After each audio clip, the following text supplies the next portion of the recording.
I don't give nonsense, I don't take nonsense. সেইটো কোনোবা এটা ক্ষেত্ৰত হয়তো আমি অলপ কণ্ট্ৰল কৰিব পাৰিব লাগে।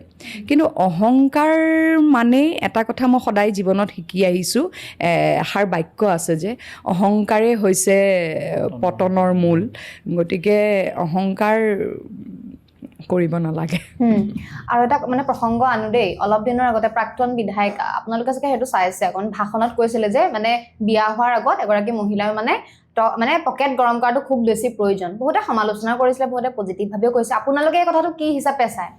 মই তেখেতে হয়তো ব্যৱহাৰ কৰা শব্দকেইটা ভাষাটো ৰাইজে ভাল পোৱা নাই, কিন্তু ময়ো এইটো বিশ্বাস কৰোঁ যে আমি যিটো স্বাৱলম্বিতাৰ কথা পাতোঁ বা নাৰী সবলীকৰণৰ কথা পাতোঁ, ক'ৰবাত কিন্তু আৰ্থিক মজবুতিটো বা আৰ্থিক স্বাধীনতাটো অত্যন্ত প্ৰয়োজন এগৰাকী মহিলাৰ বাবে। যদি ভিডিঅ'টো ইয়ালৈকে চালে তে চেনেলটো ছাবস্ক্ৰাইব কৰিবলৈ নাপাহৰিব।